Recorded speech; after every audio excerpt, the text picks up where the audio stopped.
Hello everybody. What I would like to do in this pre-lecture is talk about some periodic properties, and we're going to cover three different properties. Atomic radius, so atomic size in effect, what we call the first ionization energy, the energy to remove an electron from an atom, and the third one will be electron affinity. And that's kind of the opposite of ionization energy. It's the energy that's typically released when an atom gains an electron. And we'll define these as we go along. Okay? So by periodic properties, what we're going to look at is we're going to look at going across a row, or what we also call a period of the table. How does that particular property vary? Does atomic radius increase across a row, or does it decrease? And then we'll do the same thing down a family or a column of the table. So that's why we call these periodic properties. How do they change periodically across the table? Okay, so we're going to base these three periodic properties on the outer electrons, okay, what we also call the valence electrons, and what kind of attractive force they feel towards the nucleus. Okay, so try to wrap your heads around this, because sometimes it's difficult for students to see, if we start adding more things to an atom, like for example, more protons in the nucleus, more electrons, shouldn't it get larger? Well, it's not that simple. What we're really looking at is we have a positive nucleus and we have electrons moving about that nucleus. If the attractive force is stronger, that electron's going to get drawn in closer, and overall that species will be smaller. Okay? Because remember, the nucleus is really, really tiny compared to where the electrons are. So we're really looking at where the electrons spreading out from the nucleus. If the attraction is stronger, they're going to be pulled in closer. If the attraction between the nucleus and the electron is weaker, the electron's going to spread out further, and for example, the size will be larger. Okay? So it's not the number of particles per se, it's how the positive nucleus attracts those negative electrons. And it's really based on this concept of effective nuclear charge. So it's based on the nuclear charge, as we just talked about. But we have to talk about something in particular called shielding. All right, and we'll look at that in the next slide. And for the most part, we'll focus on this second bullet. Across the row of the periodic table, the effective nuclear charge increases. And that will really impact what goes across the row. As we go down the table, it becomes more obvious because we're putting electrons in orbitals and energy levels that are further from the nucleus. And so it's easier to figure out the trends going down a column. So let's see if we can get a handle on this concept of effective nuclear charge. Okay, because that's going to determine the attraction as we go across a row with a periodic table. So there's this concept called screening or shielding. I've typically heard it called shielding and not screening. So let's choose something really simple. Let's take lithium. Okay, so lithium has an atomic number of 3. Okay, hence 3 protons in the nucleus and 3 electrons. Okay, now if we write out the electron configuration, and I'm having a little difficulty talking today, we will write helium 2s1, with helium being 1s2. So those are 3 electrons. So these are, the 1s electrons are core electrons. So they're going to be on average closer to the nucleus. Okay, so these 2 electrons shown here. All right, here's our valence electron way out here. All right, so in effect, what is happening in lithium is these 2 core electrons are blocking or shielding the nuclear charge.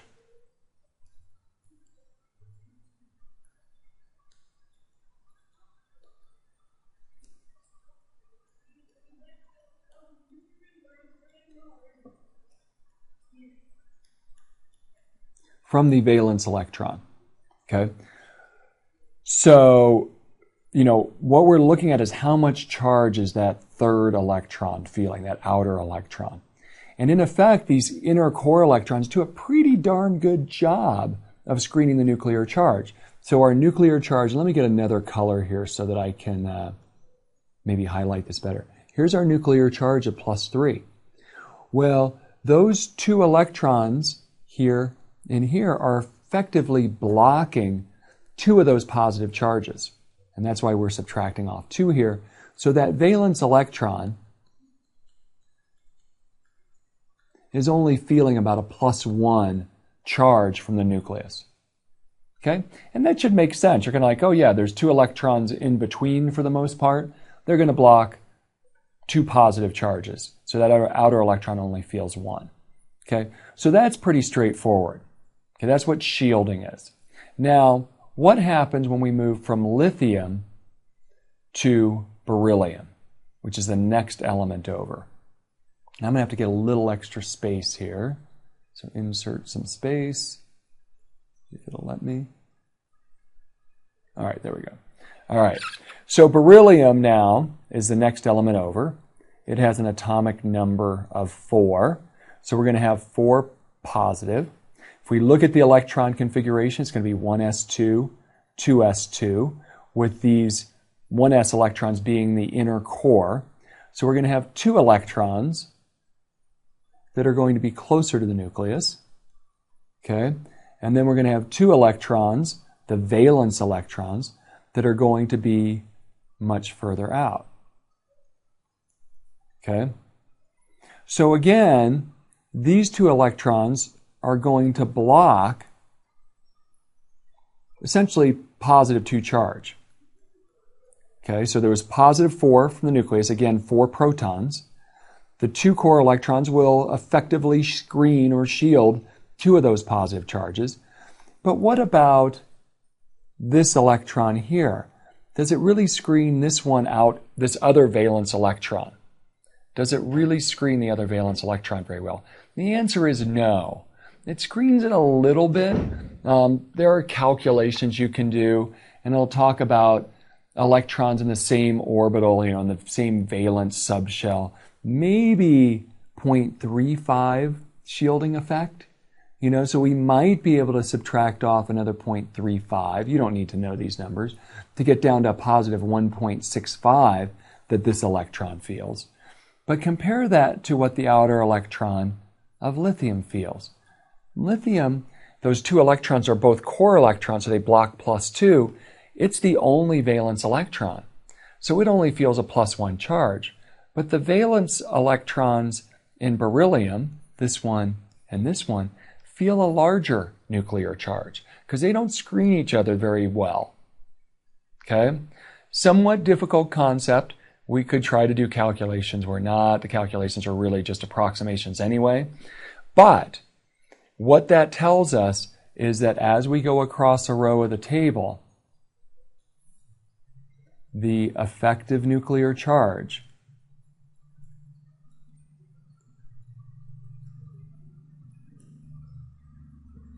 increases across a row. Okay, so this is to represent a row. Okay? That's important because as the attractive force increases, the electrons are going to be drawn more strongly to the nucleus. That will really impact the size.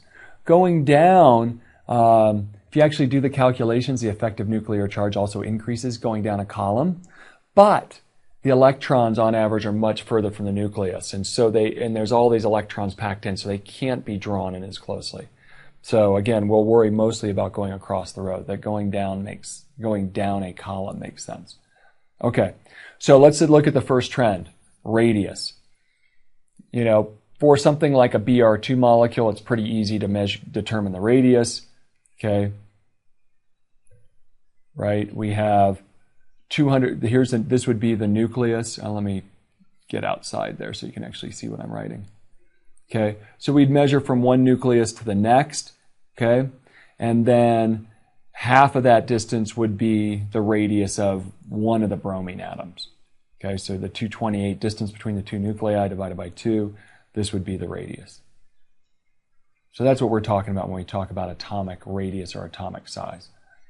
So what is the trend? Well, let's just look at some data, and you might see this. So this is maybe a difficult graph to look at initially until you realize what we're doing. This is the first row. This is the second row. So this is row 2. This is row 3. This is row 4, because remember we start the transition metals, okay, as we go across. Now, what do we see going across a row? Now, we're looking for general trends. Okay, so let's just focus on rows 2 and 3. In general, as we go across a row, atomic radius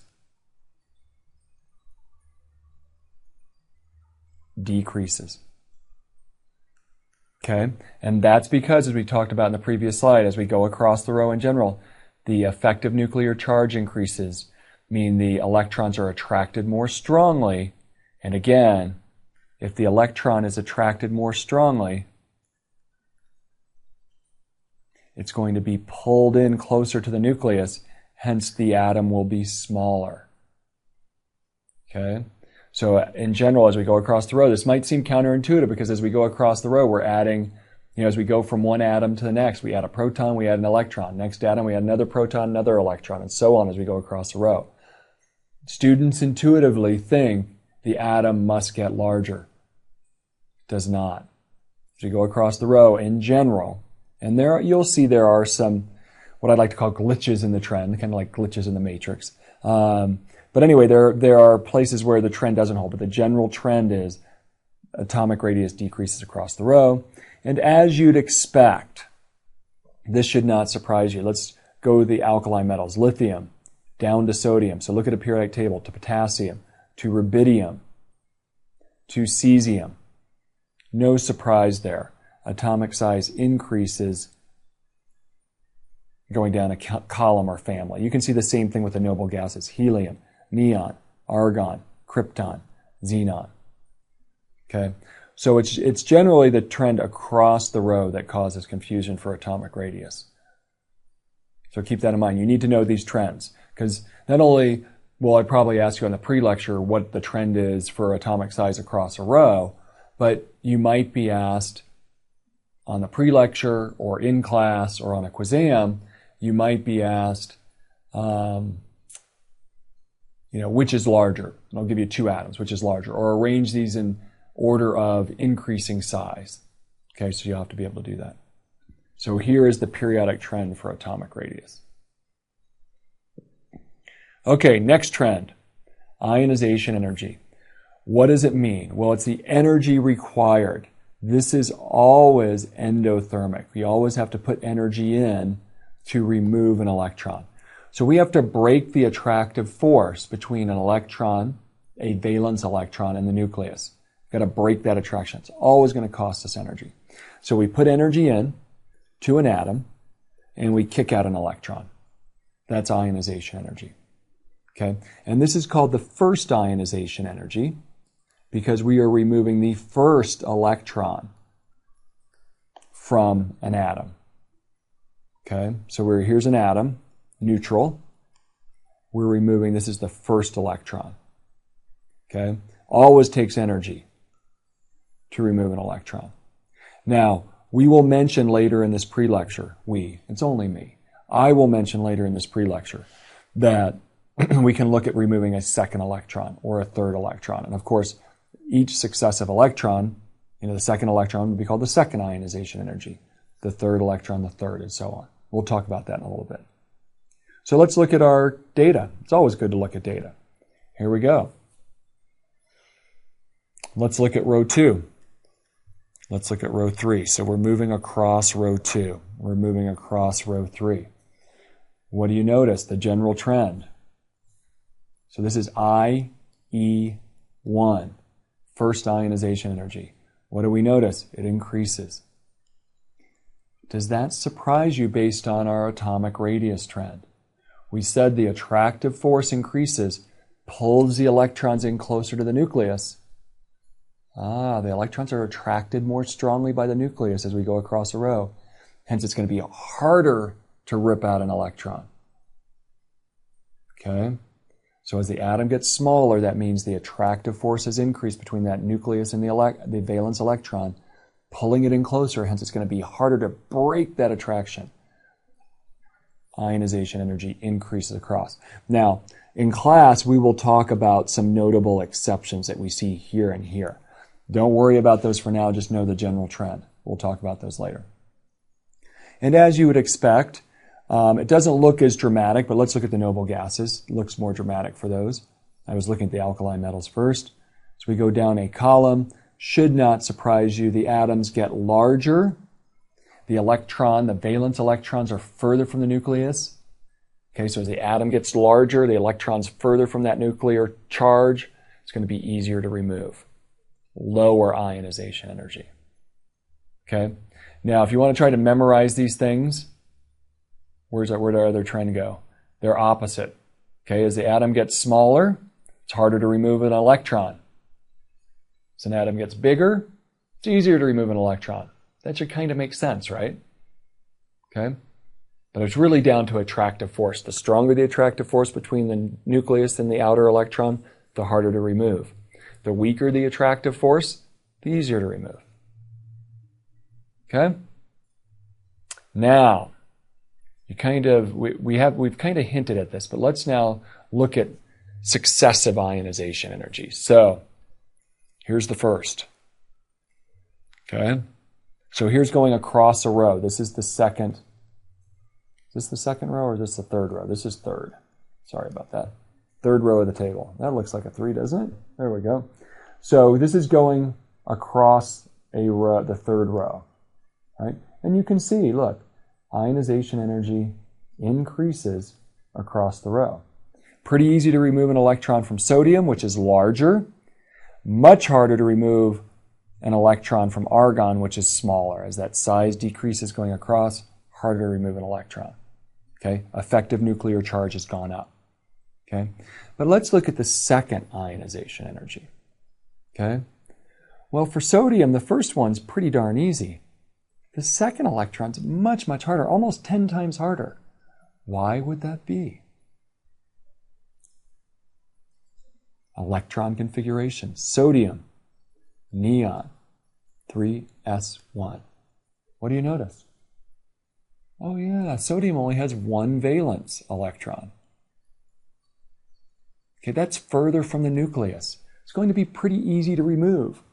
Still takes energy. It's always going to cost us energy to break the attraction between the electron and the nucleus, but pretty easy to remove. All right? Now we get rid of that first electron. So the first ionization energy, I'm going to write it down below, is sodium going to sodium plus 1 plus an electron. That's IE1. And that's 496 kilojoules. Okay? All right. Now, let's then take sodium plus 1 and remove a second electron to go to Na2 plus. That's IE2. And that's almost 10 times larger, certainly 9 times larger. Okay? Why is it so much larger? It's because the second electron is an inner, I can spell, inner with 3 ends, inner core electron. Much more difficult to remove.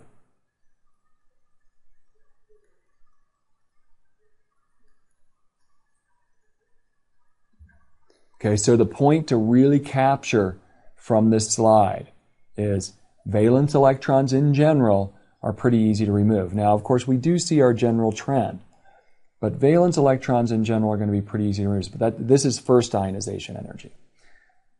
Valence electrons pretty easy to remove. Inner core electrons much more difficult to remove. So let's now go to magnesium. What's the electron configuration for magnesium? Let's write 1 over from sodium. Neon, 3s2. Look at that. 2 valence electrons. Okay? So those should be pretty darn easy to remove. 738 kilojoules, 1450 kilojoules. Boom. Look at the third one. Much, much higher. and they're kind of giving you this hint here. Those are the core electrons. So magnesium, 2 valence electrons, again, every ionization energy is going to be larger because we're trying to remove an electron, the second electron, from a positive ion now, not a neutral atom. So every successive ionization energy goes up. Shouldn't surprise you.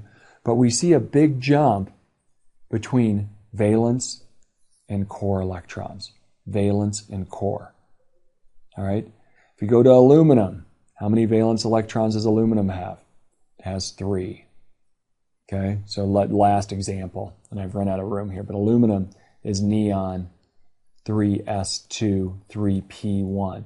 We count both the s and p as valence. There are 3. Those 3 electrons for aluminum, again, relatively easy to remove. Big jump in energy when we try to go into the noble gas core. All right, make sure you know that. Okay, valence electrons, still energy, but easier than core electrons. And here's just kind of a graph summing up sodium and magnesium. The 1 valence electron for sodium, 1 valence, pretty easy. Second ionization, much harder. Magnesium with 2 valence electrons. Those 2 are both pretty easy. Third one, it's not even on scale. Where'd it go? There it is. Okay? So this bar graph gives you a better feel for the difference in energy. Okay? 1 valence electron, pretty easy. Core electron, much, much harder. 2 valence electrons of magnesium, pretty easy. Core electron, much, much harder. All right, and the last trend, and we'll work more examples in class as far as saying, which of these 2 atoms is larger, which of these has the greater ionization energy, and so on. But make sure coming into the pre-lecture, the 3 general trends for atomic radius, ionization energy, and here's the third one, electron affinity. All right. Also, we just spent a lot of time talking about valence electrons versus core electrons in relation to ionization energy, so know that as well. Now, electron affinity. It's kind of the opposite of ionization energy. It is the energy change that occurs when an atom, so here's our neutral atom, gains an electron to form an anion. It's been a long day. It's almost, as you can see on my clock here, it's almost 5 o'clock. I would really like to head home, but I'm trying to get this done before I do. Okay, so this is kind of the opposite. Energy change when an electron gains an electron versus ionization energy, which is actually the energy needed to remove an electron. Okay? Usually exothermic. Okay? So ionization energy is always endo. Always takes energy. Electron affinity, the opposite process, is usually exo. Usually. And we'll talk about cases where it's not. So remember exothermic sign convention? You better know that by now. Negative. So a large negative number indicates a high electron affinity. All right. That means when that atom gains an electron, that's a very favorable process. The anion that's formed is more stable than the parent atom, and that energy difference is released. Okay? So it's kind of confusing. A large negative number, because it's exo, is a high electron affinity. Keep that in mind. And here are some numbers. Okay? So this trend is the worst trend of the 3 as far as having glitches in the trend. But again, in general, what we see is things over here on the right of the table really want to gain an electron. Okay? Things over here on the left tend not to. Okay? The general trend, and again, there are reasons for a lot of these, and we'll talk about a few of these exceptions. You can see noble gas essentially have no electron affinity. That should not surprise you because they have a filled noble gas core. They don't want to gain an electron. They don't want to lose an electron either. That's why they don't react. Okay? But in general, our trend is this one, that electron affinity, EA, Okay, increases across and decreases down. And again, this trend is the worst of the three, but it makes sense. As we go across a row, remember, the electrons are attracted more strongly to the nucleus. Okay, as we go across the row, electrons are attracted more strongly. So a nucleus that's attracting the electron strongly will want to gain another electron. Okay, high electron affinity. Over on this side of the table, the electrons are attracted less strongly. That atom doesn't really want to gain another electron. And another thing to keep in mind, this side of the table is high. Nonmetals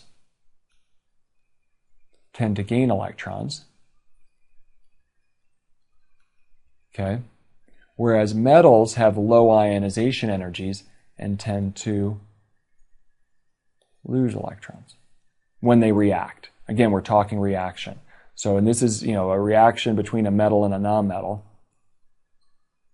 The metal's losing the electron, the nonmetal's gaining it. Because these have low ionization energy, easy to remove the electron, and the nonmetals really want to gain the electron. Okay? So low ionization energy for the metals, high electron affinity for the nonmetals. Okay, make sure you keep that in mind. Now, you'll see we talked about the noble gases. Let me just point out one more group here. So know the general trend. As we go across the nonmetals, they want to gain an electron. Electron affinity goes up. As we go down a column, it decreases because now we're adding an electron much further from the nucleus. It's not going to be attracted as strongly. Okay, so electron affinity in general decreases down. Okay, I want to point out one more group where you'll see, this group 2 essentially has no electron affinity. Beryllium, magnesium, even calcium and strontium is really small electron affinity. What's up with that? Well, let's look at the electron configuration. We already did beryllium. It is helium 2s2. So now we're looking at adding an electron. That's electron affinity. The energy that's typically released, given off when an atom gains an electron. But we look at beryllium, and it says, it's positive. Beryllium doesn't really want to gain an electron at all. Why not? Where would it go? Oh, it would go into a higher energy orbital, 2p1. Remember, the 2s is lower in energy than the 2p's. Okay, this is energy going up. So that's our ordering, right? So we'd be, in effect, not quite adding to a next energy level, but definitely adding an electron to a higher energy orbital. Not going to happen. Beryllium doesn't want to gain an electron. And then you would see the same thing, if we go below beryllium to magnesium, that one is neon 3s2. If we were to add an electron to magnesium, 3p1. Not going to happen. Okay? And one more thing I want to point out. We're going to talk more about this in class, but we already see that a filled subshell is stable. This was a filled S subshell, by the way, for beryllium. This is filled S and P for the noble gases. Filled subshells are particularly stable situations. But we also see in a lot of cases that half-filled are stable as well. So we'll talk about this extra stability of filled and half-filled subshells. So nitrogen essentially has no electron affinity. Even though it's a non-metal, we say, God, it really doesn't want to gain, in this case, this is the first electron. Now it can be forced to gain electrons if it combines with a positive ion. And we'll talk more about that attractive force. But the electron affinity for nitrogen for the first electron is essentially no electron affinity because nitrogen is helium 2s2 2p3, and if we draw the orbital diagram, 3p orbitals, 1, 2, 3 electrons in those 2p subshell. All right, the 2p subshell is half filled. There's an extra stability of half filled subshells. We'll see that with d orbitals as well, and we'll talk about that in class very soon in regard to orbital diagrams and electron configurations. Okay, I think that's enough. Know the three general trends for atomic radius, ionization energy, electron affinity. Know about valence electrons in terms of ionization energy compared to core electrons, and kind of have a feel for this. I might not quiz you on this. I guess I could, but we will talk more about the stability of half-filled and filled subshells. Okay, it will be important for some other things as well. All right. Hope this was somewhat understandable, and I will see you in class.